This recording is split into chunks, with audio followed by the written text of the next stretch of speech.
O Grande Despertar versus O Grande Reset, Alexander Dugin. Este não é um audiobook ou narração da obra em questão. Trata-se de uma análise literária onde faço comentários e eventuais ilações, comparações ou exemplificações para com a cultura política do dia ou fatos atuais. Não reproduzo aqui as opiniões do autor e este trabalho muito menos substitui a necessidade da leitura da obra por cada pessoa. É também uma tradução minha do original em inglês, por isso pode conter pequenas incorreções, mas que não atrapalham o entendimento da obra no seu todo.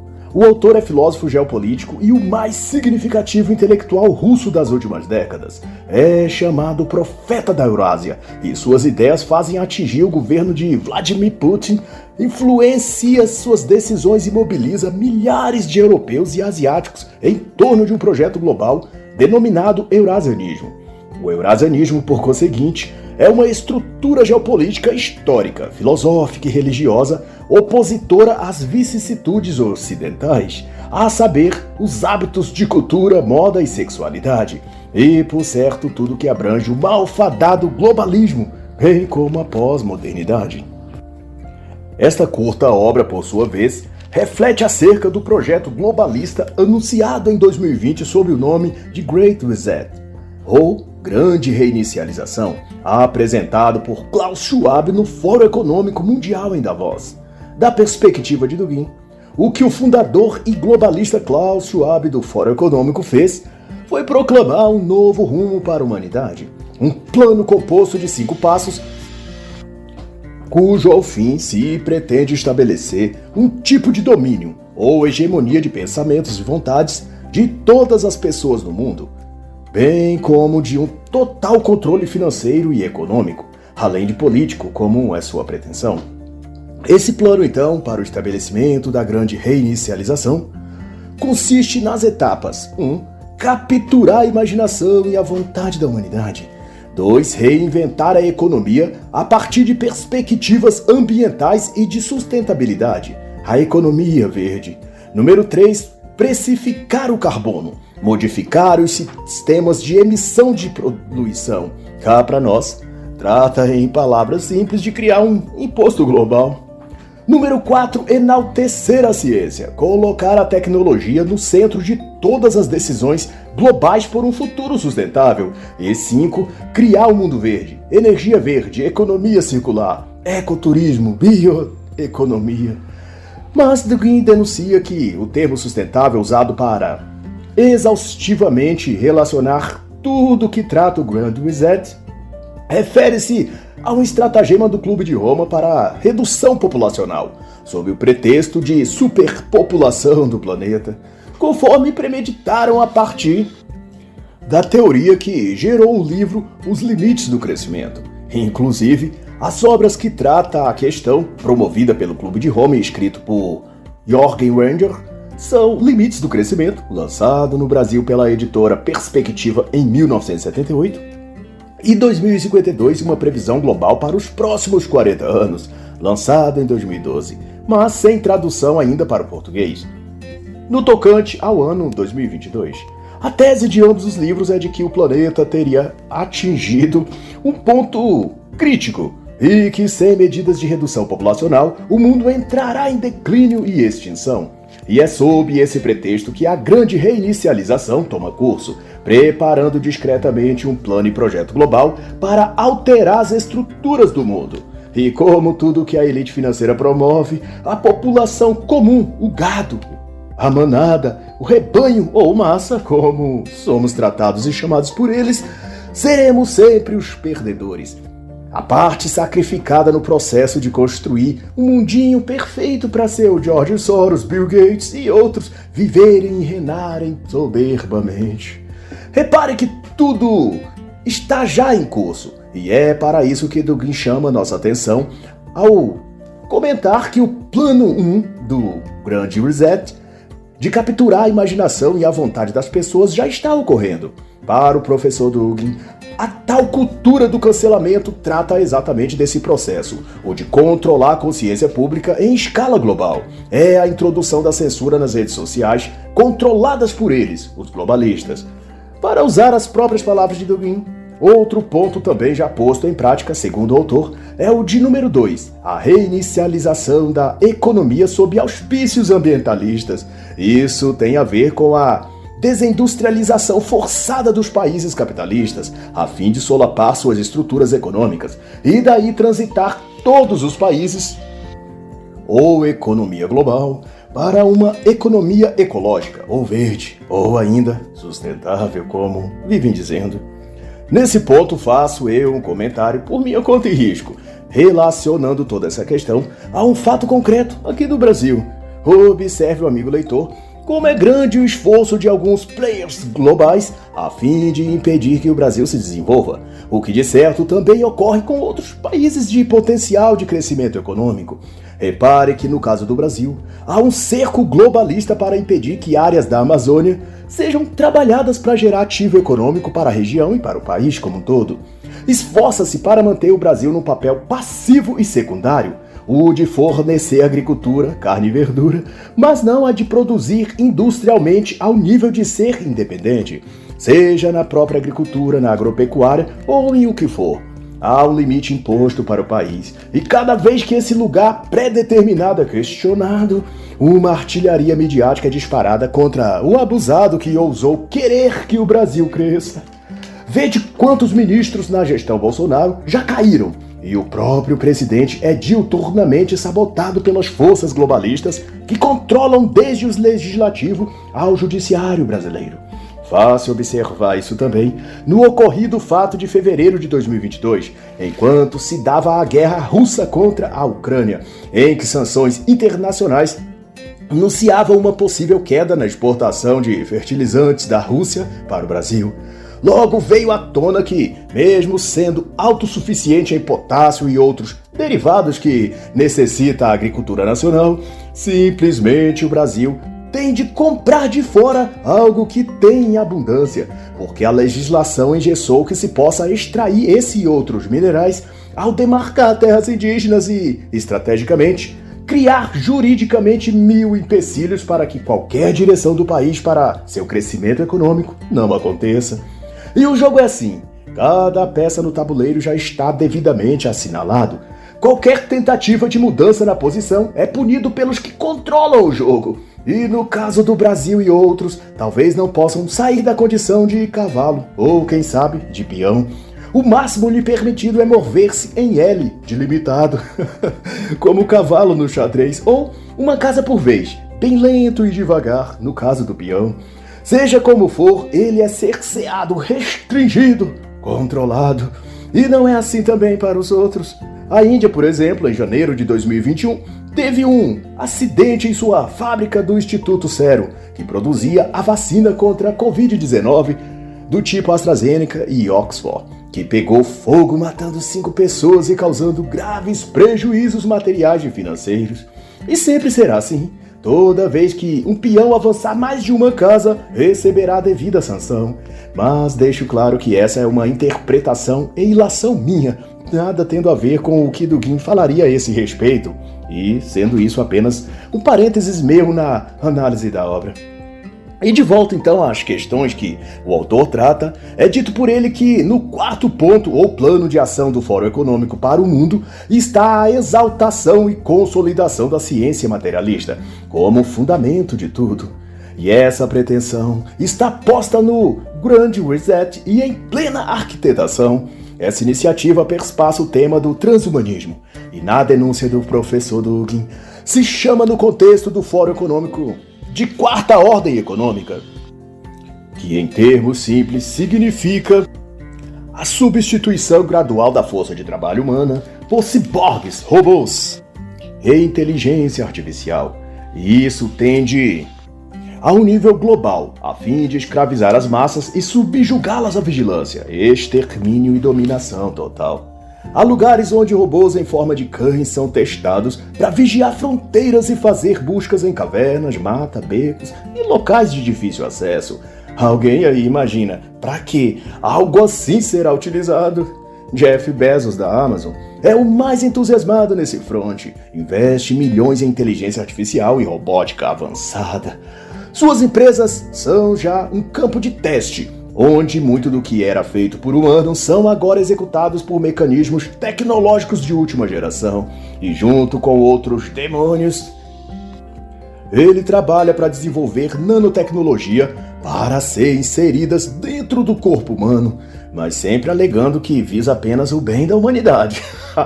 Mas é claro, quem duvida de uma alma assim tão bondosa?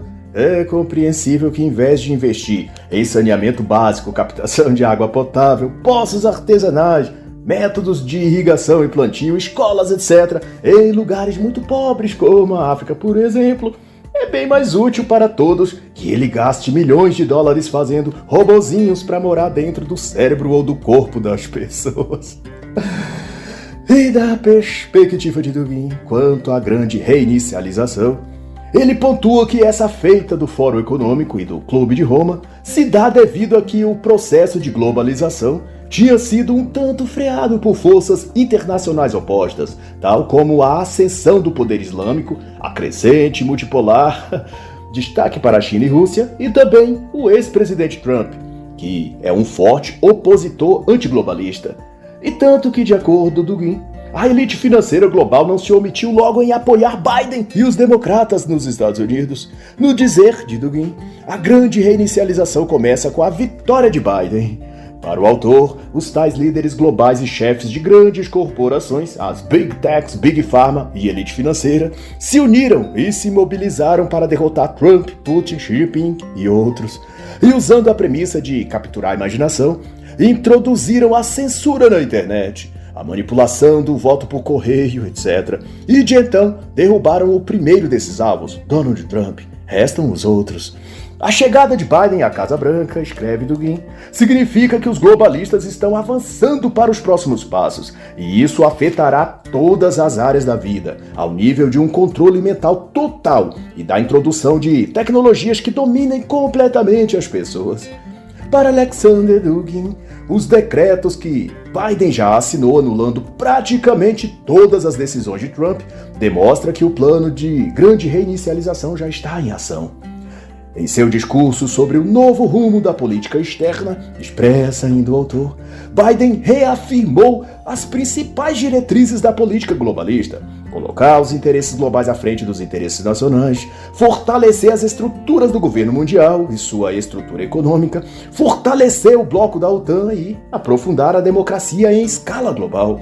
E note que todo o discurso de diversos líderes em vários países desde então tem sempre essa mesma entonação. Frisam seu compromisso com a economia global sustentável, a cooperação global e, especialmente, o empenho em aprimorar a tal democracia. No Brasil, não é diferente no que depender dos atuais deputados, senadores e do judiciário desde a Suprema Corte. Não há uma fala desses tais que não repetem esses mesmos cacoetes verbais. Parece que a mesma pessoa escreve o discurso que eles fazem. É a mesma ladainha e a mesma ênfase nos mesmos pontos que também destacou Joe Biden, e principalmente o mesmo grau de exaltação a respeito da tal democracia. Parece até a divindade do momento. Para se ter ideia, em janeiro de 2022 o TSE brasileiro veiculou uma série de propagandas defendendo a eficiência e incorruptibilidade das urnas eletrônicas e, pasmem, a estupidez dos supremos ministros elevou-se ao grau de chegarem a dizer que as urnas eletrônicas democratizaram a democracia. Ora, será possível que uma coisa já não se descreve pela sua substância? Isto é, a democracia só pode ser democrática, ou se não é outra coisa e não a democracia. E sendo então outra coisa, sua terminologia e expressão deve também ser outra. Ou será também possível que a água não seja molhada, ou que a dureza não seja dura, ou que a frieza não seja fria, que o calor não seja quente. A descrição da propriedade de uma coisa, ela posta em manifesto, é a própria ação da coisa. E se ela não se manifestar como sua própria essência se opera, então ela é outra coisa e não aquilo que se descreveu. Logo, sua nomenclatura tem também de ser outra, adequada às suas propriedades. Se o fogo não é quente, ele não é fogo. Logo, por assim, está descrito pelo nome errado. Se a democracia não for democrática, é uma ditadura ou coisa do tipo. Mas, porém, dizer que a democracia foi democratizada é o mesmo que supor que seja possível esquentar o fogo ou molhar a água. Como já dito. Mas estas coisas surgem pela cegueira moral de se querer ficar o tempo todo de quatro para o globalismo, tentando o posto de puxa-saco oficial da elite financeira. Eles falam, e aqui se repete, nem o papagaio do pirata saberia ser tão eficiente quanto nossa Suprema Corte diante da elite globalista. Posto que a então promoção enfática da democracia, aderida pelo governo Biden, significa uma geopolítica que reordena os eixos de poder no globo, isto é, empoderar a OTAN, se opor à China, armar e apoiar o Talibã e expandir a presença dos Estados Unidos no Oriente Médio e na Ásia. Mas o autor também coloca que a vitória de Biden do projeto The Great Reset não é uma fortuidade do acaso. Trata-se, segundo ele, da culminação de um processo histórico que começou bem antes e atingiu sua maturidade no advento da modernidade e que agora está chegando ao seu estágio final, delineado sob a forma de sistema liberal ou neoliberal. A fatalidade produzida pelo liberalismo enquanto classe política, econômica e filosófica foi que reduziu o ser a um mero nominalismo, o transformou numa coisa individualizada, desprovida de vínculos com as coisas e suas substâncias.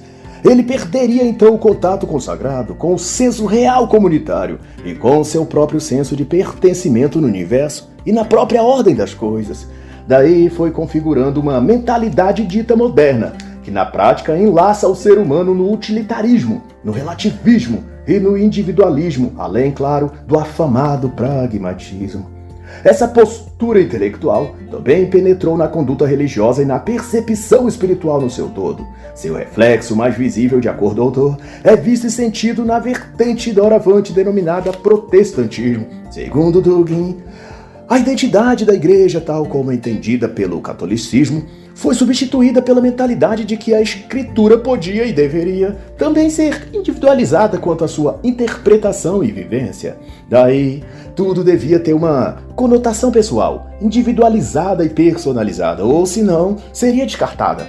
De tal que os sacramentos, os milagres, os anjos, vai dizer o autor, ou eram descartados ou readaptados para caber no plano interpretativo da espiritualidade individualizada.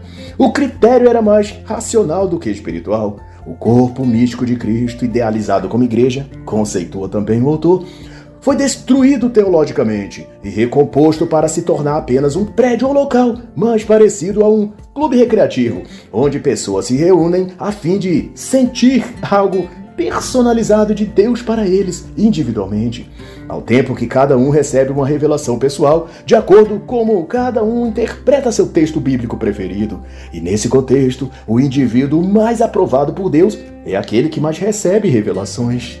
Mas não somente nesse campo que a filosofia liberal produziu frutos amargos. O mesmo efeito perverso também se sentiu na cultura política e na economia, ao ponto de se fazer coisa comum e cotidiana, pensar no liberalismo como algo salutar, sem observar seus efeitos práticos quando se olha para além da economia.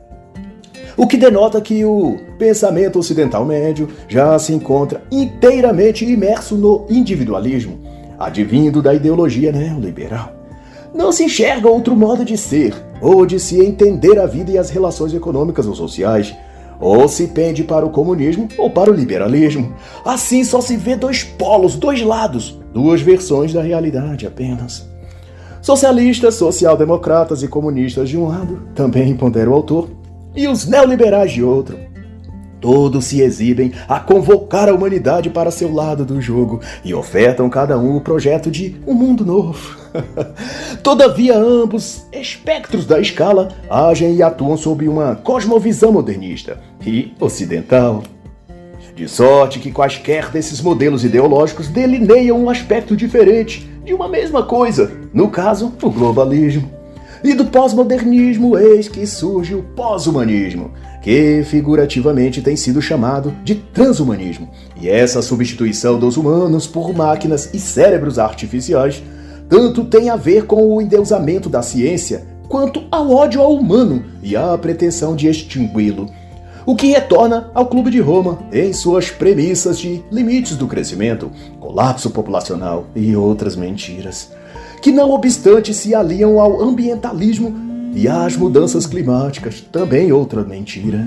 Mas aqui faço uma abertura para indicar duas obras nessa temática: Ambientalismo, um novo totalitarismo, de Diogo de Fried, e Transhumanismo, a história de uma ideia perigosa, de David Livingstone. Assim, temos de atentar que tudo que envolve o globalismo e os globalistas não é puramente uma questão de natureza ideológica, mas, sobretudo, civilizacional, pois que sua efetividade afeta drasticamente a vida das pessoas ao ponto de sua própria existência, de sua própria liberdade e direito de existir.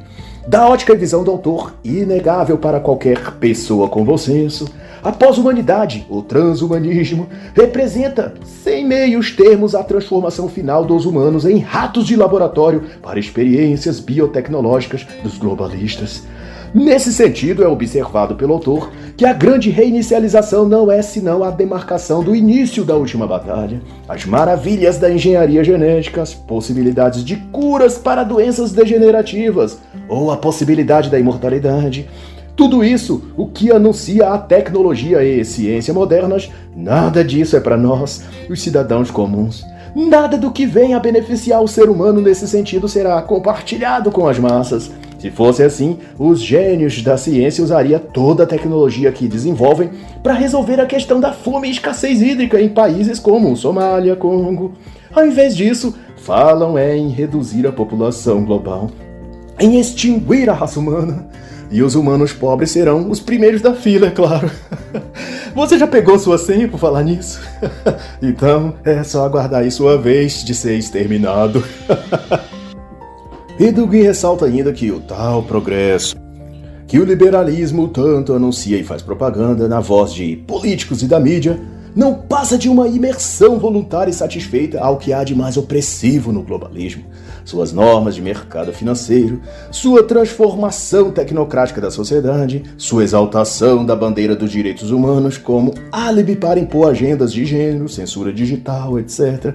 Soma-se a isso a liberação sexual, forçação da imigração desordenada e o empenho em enfraquecer a classe média. Cada uma dessas coisas são golpes dos globalistas contra aqueles que prezam e querem manter os valores familiares, suas tradições religiosas, seu sexo, sua liberdade de expressão e seu direito de existir.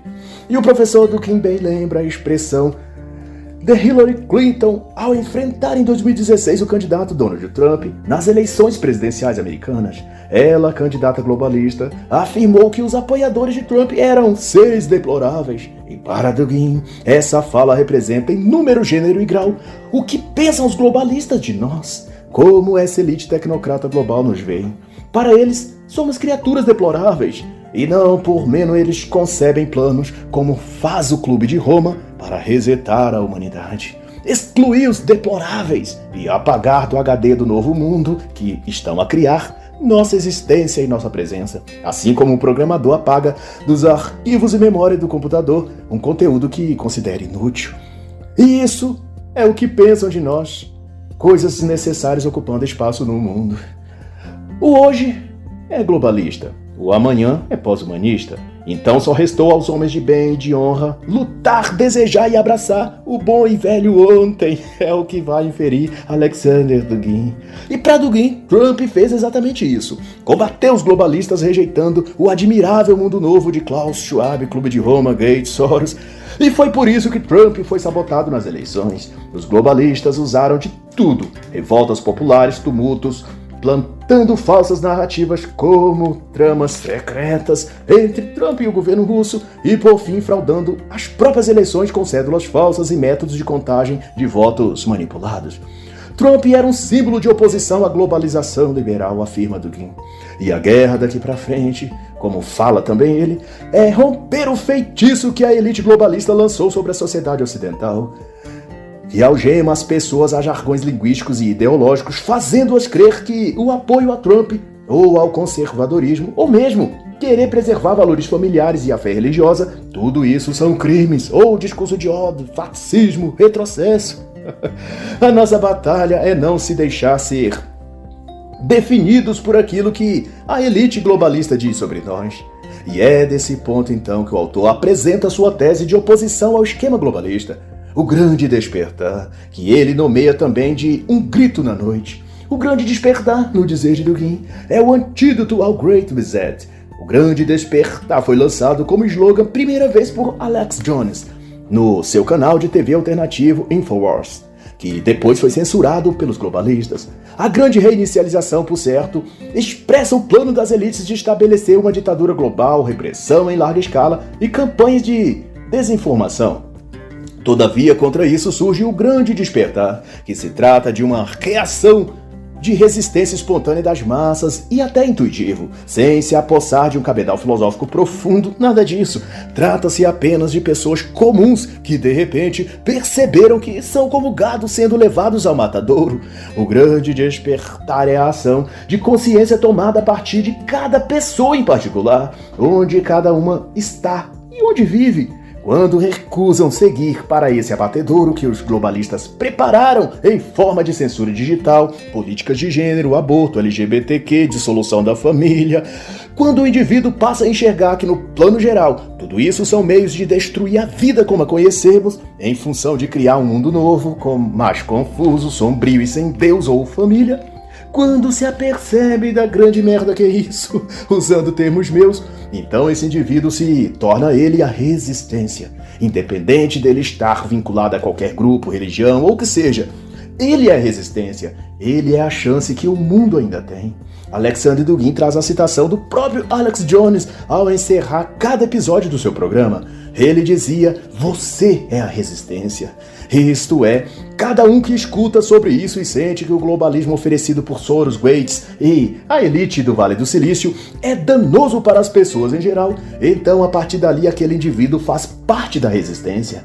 O grande despertar contra o grande reset, dirá também o autor, é a revolta da humanidade contra as elites liberais dominantes, é a rebelião do homem contra os inimigos da raça humana.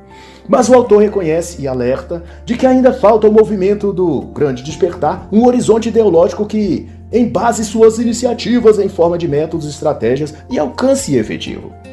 Nesse ponto, eu devo salientar que Alexander Dugin, embora coerente em muitas de suas postulações até aqui, faz uso de seu expediente como filósofo e professor para cooptar gente para adesão e apoio ao projeto que ele lidera de movimento eurasiano, embora vale também a ressalva de que é legítimo um autor fazer propaganda daquilo que ele acredita e vê como solução para um problema. No caso, para Dugin, o eurasianismo seria o fundamento ideológico capaz de respaldar as ações e ideias do grande despertar.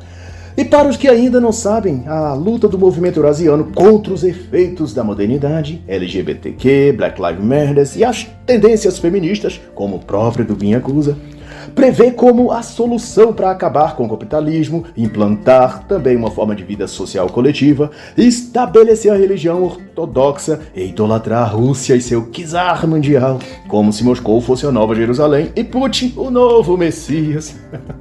Dugin é muito claro ao declamar que, ao buscar uma plataforma para o grande despertar, devemos olhar além da sociedade americana e olhar para outras civilizações, para as ideologias não liberais da Europa como inspiração. E alguém tem dúvida de que ele fala da Rússia e, em última instância, da China? E em sua digressão, Dugin prescreve que a multipolaridade que ele defende e explica em várias de suas obras é a chave para a estratégia do grande despertar. Para ele, é a única forma de lutar contra a internacionalização das elites e com uma internacionalização dos povos. Na visão dele, aproveitar os polos em cada país que se levantou contra o globalismo e daí unir multipolarmente uma contraofensiva às elites internacionais do grande reset. É a opção mais viável que se apresenta. Formar uma internacional dos povos, diz ele. Nos Estados Unidos, por exemplo, reunir, apoiar e entrelaçar os trumpistas, os 70 milhões de americanos que votaram em Donald Trump, visando uma oposição à ditadura do globalismo, que, como já dito, atua promovendo e impondo a agenda de gênero e LGBTQ, o politicamente correto e o controle da fala e do pensamento, o transhumanismo, a vigilância e controle digital das massas, a extinção da família, do masculino, da fé, da religião. Enfim, tudo isso que você já sabe. E de todo modo, esse seria o polo americano de resistência. Na Europa, França, Itália e Alemanha, especificamente, junto com Portugal, se aproveitaria o descontentamento popular que levou há pouco tempo milhares às ruas, noticiado como coletes amarelos ou os anti-passaporte vacinal na Alemanha.